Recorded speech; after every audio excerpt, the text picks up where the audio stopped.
الحمد لله وحده والصلاة والسلام على من لا نبي بعده أما بعد فقد قال الله تبارك وتعالى في الكلام المجيد والفرقان الحميد أعوذ بالله من الشيطان الرجيم بسم الله الرحمن الرحيم ولتكن منكم أمة يدعون إلى الخير ويأمرون بالمعروف وينهون عن المنكر وأولئك هم المفلحون صدق الله العظيم وصدق رسوله النبي الكريم ونحن على ذلك لمن الشاهدين والشاكرين والحمد لله رب العالمين. درود شریف پڑھو. اللهم صل على محمد وعلى آل محمد كما صليت على إبراهيم وعلى آل إبراهيم إنك حميد مجيد. اللهم بارك على محمد وعلى آل محمد كما باركت على إبراهيم وعلى آل إبراهيم إنك حميد مجيد.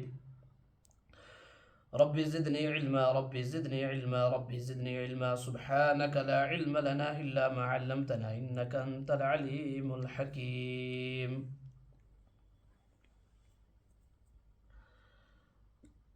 اسوساسن گوڈ درس برسوار ریاض الصالحین کتاب اس پڑھان یتھ مز تو پتہ ماہ مبارک تہ تو امہ سۭتۍ گوٚو یہ سلسلہ تھوڑا منقطع کیازِ ماہ مبارکس مجھ تھوڑا ٹائمنگ گژھان چینج تو پتہ روٗدُس بہٕ تھوڑا آورٕے تہٕ ساتھٕے تہِ روٗدۍ آوٕرۍ اس لیے مےٚ دوٚپ نہ جان چھُ بیٚیہِ کَرو أسۍ یہِ شروع. کچھ نہ ہونے کے مقابلے میں تو تھوڑا بہت جو بھی ہو تو وہی ٹھیک ہے. اور اس سے سب سے بڑا فائدہ یہ ہوگا کہ اپنے آپ کا فائدہ ہوگا. اگر یہ معمولی بھی مجلس بھی چھوڑ دیں گے تو جو ہمیں خود اپنی ذات کا فائدہ ہوتا تو وہ بھی نہیں ہوگا. اور آج جو موضوع ہے اس کتاب میں وہ یہی موضوع ہے، امر بالمعروف اور نہی عن المنکر. ہم نے اس کتاب کی جو حدیث کی تعداد ہے احادیث کی وہ ہم پہنچ گئے ہیں 176 حدیثیں. 174 حدیث سے ہم نے پڑھنا ہے. گویا کہ 173 حدیثیں ہم نے پڑھ لی ہے پیچھے درس ہوا. وہ حدیثیں مختلف موضوعات کے حوالے سے تھی. اور آج کا جو اس میں موضوع ہے اس میں امر بالمعروف اور نہی عن المنکر. حضرت امام نووی رحمۃ اللہ علیہ کی یہ کتاب جو ہے ریاض الصالحین، اس کی ایک خصوصیت ہے جو باقی کتابوں سے تھوڑا جو ہے ممتاز ہے. وہ یہ کہ یہ جو بھی موضوع لاتے ہیں اس کتاب کے اندر سب سے پہلے اس موضوع کے حوالے سے قرآن کی آیات لاتے ہیں کہ اس موضوع کے متعلق اللہ نے اپنے کلام میں کیا فرمایا ہے. تو گویا کہ اب اس موضوع کو قرآن سے شروع کرتے ہیں، اس کا آغاز قرآن سے کرتے ہیں. قرآن کی جتنے آیات اس موضوع کے متعلق ہیں ان کو جمع کرتے ہیں پہلے. اس کے بعد پھر جو ہے اسی موضوع کے متعلق جو اللہ کے حبیب صلی اللہ علیہ وسلم کے فرمان مبارک ہیں ان کو بیان کرتے ہیں. تو اسی ترتیب سے ہم بھی چل رہے ہیں. تو آج جو اس موضوع کے حوالے سے جو آیت حضرت امام نووی رحمۃ اللہ علیہ نے اس میں لائی ہے سب سے پہلے وہ سورہ آل عمران کی آیت ہے.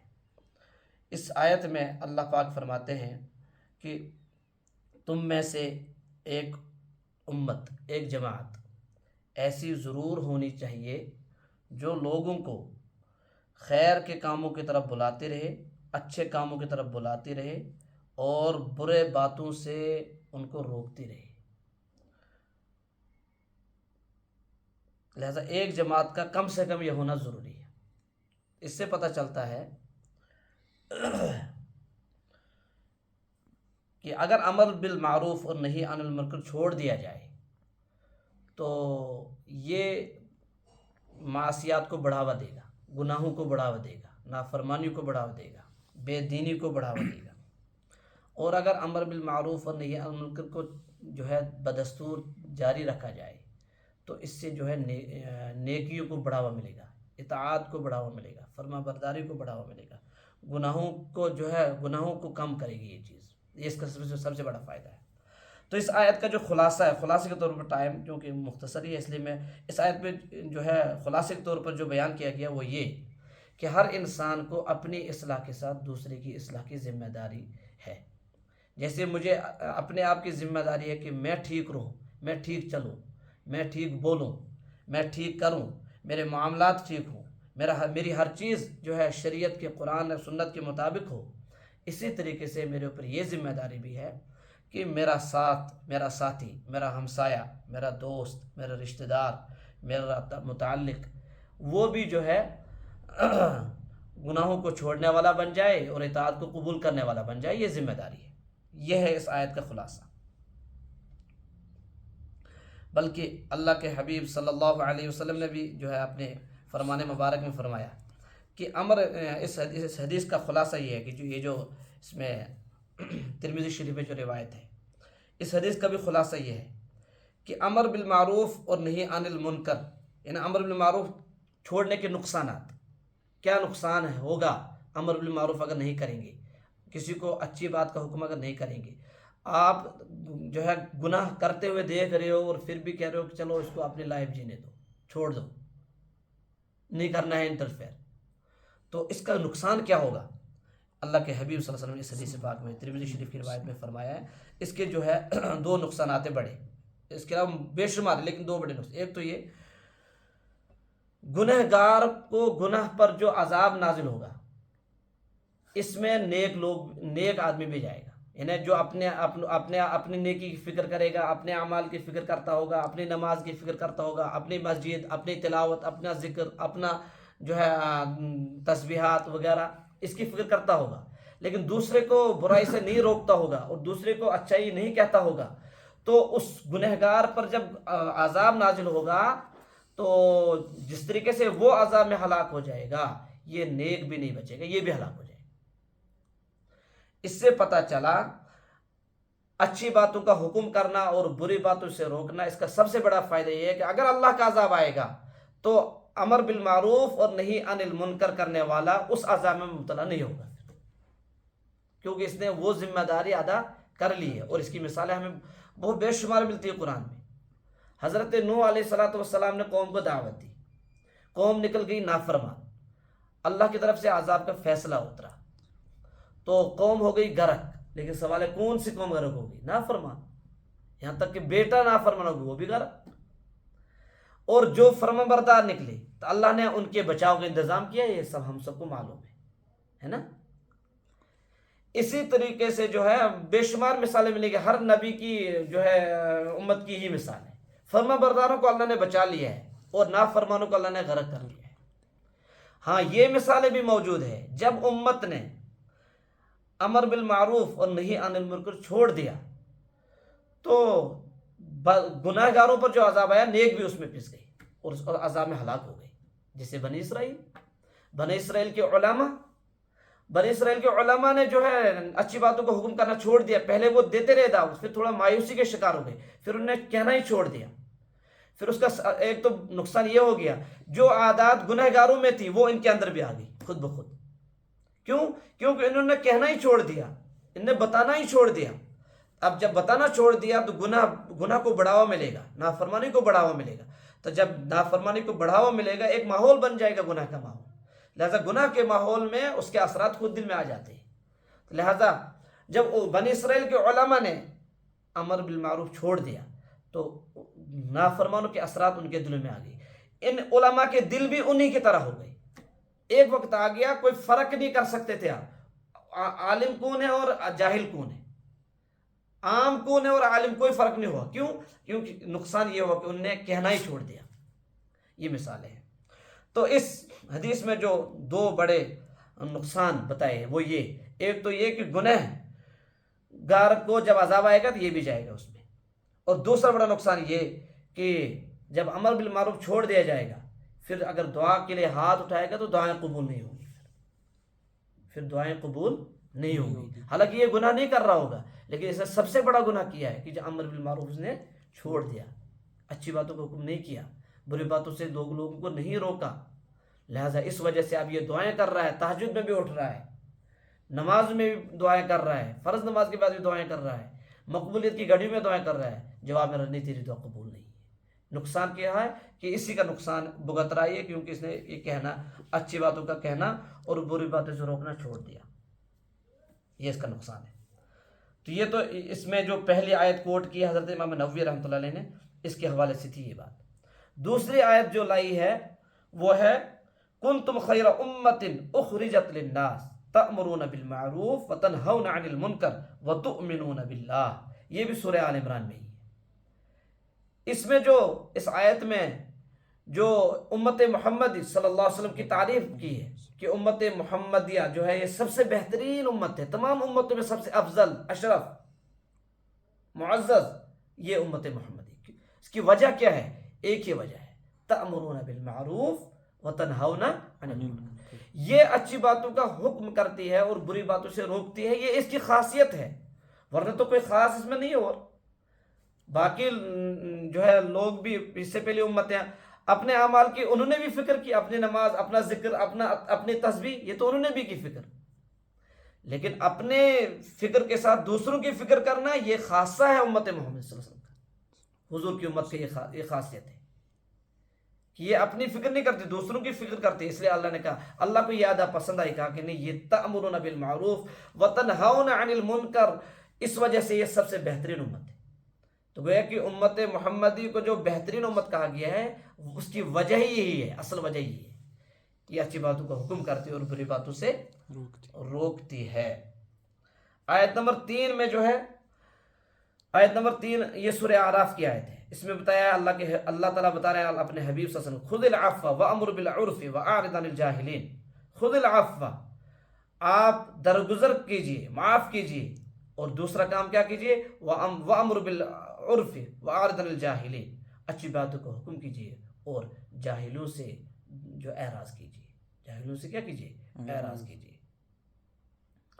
تو اس میں اس معاف کیجئے، خذ العفو، آپ معاف کیجئے، اس کے 3 مطلب بیان کیے معاف کرنے کے۔ ایک تو یہ کہ جو آپ پر ظلم کرے اس کو معاف کیجئے، یعنی ظالم کو بدلہ لینے کے بجائے کیا کیجئے، معاف کیجئے، بدلہ لینے کا جو جذبہ ہے، جو انتقام کا جذبہ ہے، اس کو ختم کیجئے اور آپ اس کو معاف کیجئے، یہ سب سے افضل ہے۔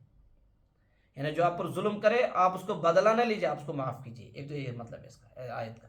دوسرا یہ جو آپ کو دینے سے روکے آپ اس کو دیجئے، جو آپ کو دینے سے روکے آپ اس کو دیجئے، یہیں سے یعنی آپ کو کوئی چیز نہیں دے رہا ہے، آپ سے کوئی چیز روک رہا ہے، تو آپ بھی اس کے ساتھ یہی رویہ مت اختیار کیجئے، بلکہ اگر اس نے آپ سے کوئی چیز روکی ہے آپ اپنی چیز اس کو دینے سے مت روکیے، آپ دے دیجئے، یہ رویہ اختیار کیجئے۔ اچھا، اور تیسرے کیا ہے، جو آپ سے تعلق ختم کرے آپ اس سے تعلق جوڑیے، جو آپ سے تعلق ختم کرے وہ آپ اس سے تعلق جوڑیے۔ بظاہر تو بولنا بڑا آسان، لیکن یہ اس پر اترنا بڑا مشکل ہے۔ جو آپ پر ظلم کرے آپ اس کو جو ہے بدلہ مت لیجیے، تو اس کے لیے سب سے پہلے اپنے آپ کو مٹانا ہوگا، کیونکہ جو ہی اگلے کی طرف سے زیادتی آتی ہے تو انسان کا اندر شیطان جاگتا ہے، جو نفس امارہ وہ جاگتا ہے، اس کی کیا ہمت، اس کی کیا حیثیت، یہ کون ہوتا ہے، یہ 2 ٹکے کا آدمی ہے، یہ میرے بارے میں یہ کلام کرے گا، یہ میرے ساتھ میری طرف انگلی اٹھائے گا، یہ میرے بارے میں قلم اٹھائے گا، یہ میرے بارے میں زبان چلائے گا، یہ جو یہ انتقام کا جذبہ ہے نا، یہ تکبر کی علامت آتی ہے، عاجزی نہ ہونے کی حال۔ اگر اس کے اندر عاجزی ہوتی تو یہ اس اللہ کے حبیب صلی اللہ علیہ وسلم کے طریقے پر عمل کرتا، جو آپ پر ظلم کر رہا ہے تو آپ اس کو کیا ہے، معاف کیجیے، معاف کر دیجیے، اور جو آپ سے روکے آپ اس کو دے دو، تو یہاں بھی عاجزی ہونی چاہیے، عاجزی ہونی چاہیے، تکبر سے انسان پاک ہونا چاہیے، تبھی یہ کام کرنا آسان ہو جائے گا۔ آپ سے کوئی چیز روک رہا ہے آپ اس کو دے دیں گے، اس کے لیے یہ چیز ضروری ہے کہ آپ کے اندر آپ تکبر سے پاک ہوں اور عاجزی سے جو ہے برے ہوں، تب آپ کے لیے یہ کرنا آسان ہوگا، ورنہ مشکل ہے۔ اور جو آپ سے رشتہ کاٹے آپ اسے جوڑیے، یہاں بھی یہ چیز ضروری ہے۔ تو یہ آگے گئے خذ العفو وامر بالعرف واعرض عن الجاہلین۔ تو دوسری نمبر کی چیز جو اس میں بھی جو ہے امر بالمعروف اور نہی عن المنکر کا ذکر ہے، کہ اچھی باتوں کو حکم کیجیے، اچھائی کو پھیلائیے۔ ایک حدیث میں ہے کہ افشوا السلام بینکم، آپ السلام کو عام کیجیے، اس سے کیا ہو، اس سے محبتیں بڑھیں گی، نفرتیں ختم ہو جائیں گی، دشمنی اور بغاوت اور بغض اور حسد یہ چیزیں مٹانے والی ایک سنت پر عمل کرے گا، السلام علیکم ورحمۃ اللہ وبرکاتہ، اس کو اگر عام کرنا ہے۔ اس لیے صحابہ کرام رضوان اللہ تعالیٰ اجمعین جو ہے اس پر بہت زیادہ عمل کرتے تھے، یہاں تک کہ صحابہ جب ملتے تھے آپس میں ابھی ملاقات ہوئی ہے تو بیچ میں کوئی چیز حائل ہو گئی، پتھر آ گیا ہے، دیوار آ گئی یا کوئی درخت آ گیا، تو جب اس طرف جاتے تو پھر سلام کرتے. لیکن اگر آج کریں گے بولیں گے یہ پاگل ہو گیا ہے، اس کی عقل خراب ہو گئی. ابھی تو ملاقات کی. یہاں تک کہ اگر مسجد میں ملا ہو تو کوئی فرق، گھر میں ملے گا تو سلام نہیں کرتا، بولتا ہے میں ابھی ملا ہوں اس سے. یہاں اگر فون ابھی آیا تھوڑی دیر کے بعد اور آئے گا تو سلام نہیں کرتا ہے، سیدھا پوچھتا ہے اپنی بات. حالانکہ سنت کے خلاف ہے. سنت کیا ہے کہ بیچ میں تھوڑی سی بھی کوئی چیز حائل ہو آپ سلام کرو. اور دوسری چیز یہ ہے کہ سلام کے بارے میں آپ سلام کرو چاہے آپ جانتے ہو کسی کو یا نہ جانتے ہو. تو اس اعتبار سے فرق ہو جاتا ہے. اگر میں کسی کو جانتا ہوں تو کہ فیس کو دیکھ کر سلام کیا جاتا ہے، منہ کو دیکھ کر سلام کیا جاتا ہے. یہ نہیں، بس آپ کو معلوم ہے یہ مسلمان ہے آپ اس کو سلام کیجیے، چاہے آپ اس کو جانتے ہو یا نہ جانتے ہو، آپ کو اس سے کوئی مطلب ہو یا نہ ہو. آج تو کیا ہوتا ہے کہ اگر مطلب ہے تبھی سلام ہوگا، اگر نہیں ہے تو چلو چھوڑو کوئی نہیں. تو مطلب کا سلام، منہ دیکھ کر سلام، لحاظ کا سلام، تعلق کا سلام نہیں ہے. سلام کے متعلق حکم ہے کہ سلام کرو چاہے آپ جانتے ہو یا نہ جانتے ہو، یہ مطلب ہے. تو یہ تو آیت نمبر 3 کا تھا. آیت نمبر 4 جو ہے اس میں اصل میں اللہ تعالیٰ نے سورہ توبہ کے اندر ہے، ہاں سورہ توبہ کے اندر ہی ہے، مومنین اور منافقین کو الگ الگ کیا ہے. مومنین کے بارے میں کیا فرمایا؟ والمؤمنون والمؤمنات بعضهم اولیاء بعض. ایمان والوں کے دوست ہوتے ہیں. ایمان والی عورتیں ایمان والی عورتوں کے دوست ہو سکتی ہیں. اور اس کا مطلب یہ ہے کہ اگر ایمان والے کو دوستی لگانی ہے تو ایمان والے سے لگائیں، اگر ایمان والی عورت کو دوستی لگانی تھی ایمان والی سے لگائیں. تو ایک شخص کفر پر ہوگا پھر وہ دوست بھی ہو، یہ نہیں ہو سکتا، کافر دوست نہیں ہو سکتا. تو اس لیے اور قرآن میں والمنافقون والمنافقات بعضهم اولیاء بعض، منافق کا دوست ہے اور مومن کا دوست ہے. اور دوسرے نمبر کی چیز اس میں بھائی یأمرون بالمعروف وینہون عن المنکر، کیونکہ ایمان والے کا خاصہ یہ ہے کہ وہ اس کے بغیر رہ ہی نہیں سکتا، اس کو چین ہی نہیں آتا ہے. جب دو ایمان والے ملتے ہیں تو وہ اچھائی کا ہی تذکرہ کر سکتے ہیں. ان سے یہ توقع ہے، یہ امید ہے کہ اچھی باتوں کا تذکرہ کریں گے، بری باتوں کا ذکر نہیں کریں گے. لہٰذا جس چیز کا جتنا ذکر ہوتا ہے وہ پھیلتی ہے.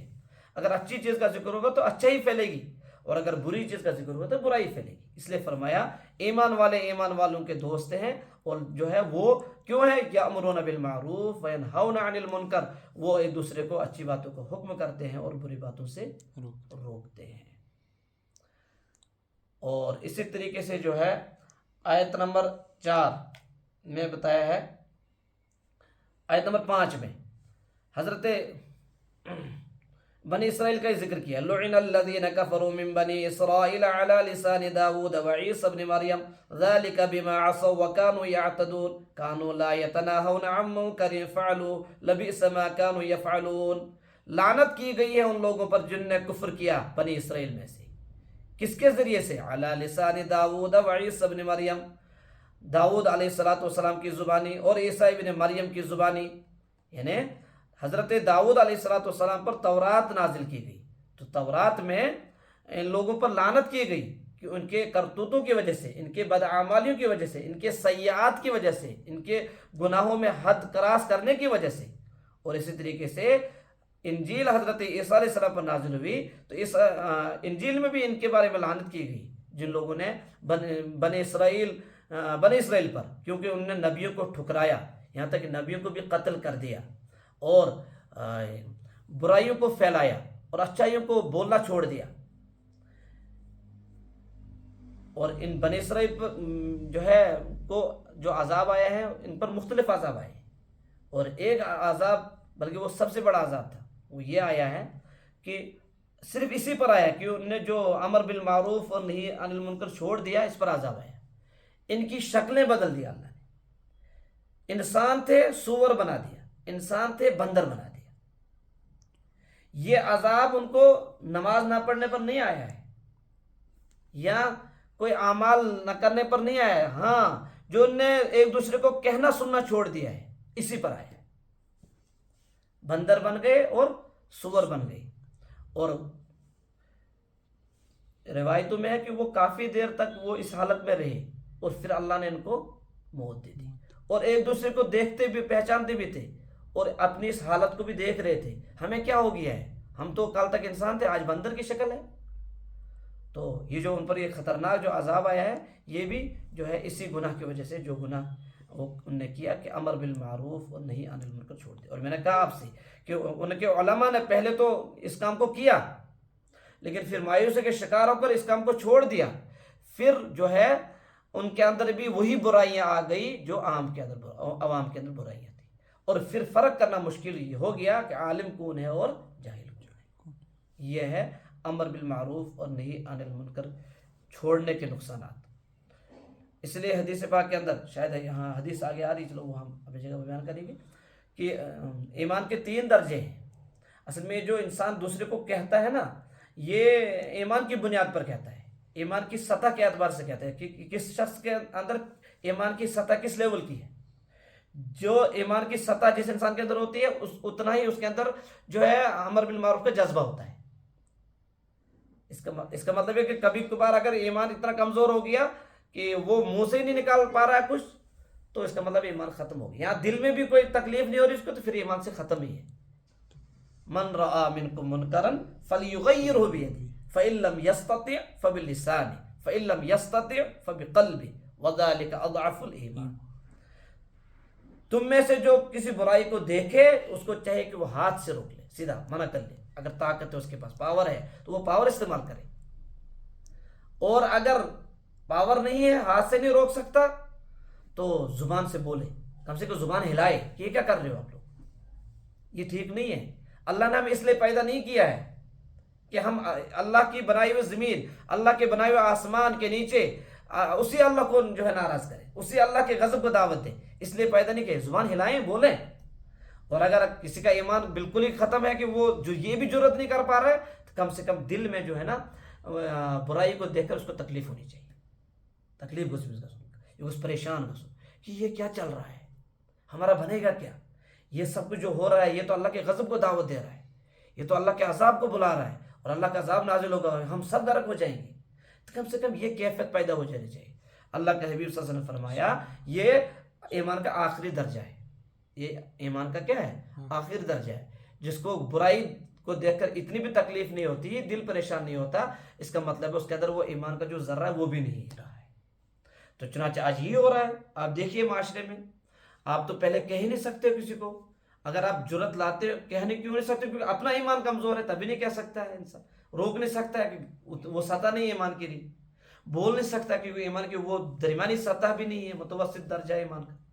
اور نتیجہ یہ نکلا کہ اتنا جب چھوڑ دیا، دل میں جو ہے گناہ کی برائی بھی نہیں آئی، اور پھر یہ اس کا الٹا اظہار کرنا شروع کر دیا، اور دوسرے کو روکنا شروع کر دیا کہ آپ کسی کی لائف میں انٹرفیئر کیوں کر رہے ہو، آپ کو کسی کی لائف میں انٹرفیئر نہیں کرنی چاہیے، ہر ایک کو اپنی لائف جینے دو، آپ کو اپنی لائف، مجھے اپنی لائف۔ اور یہ کہہ دیتے ہیں آپ کو اپنی قبر، مجھے اپنی قبر، آپ میری قبر میں نہیں اتریں گے، میں آپ کی قبر میں نہیں اتروں گا۔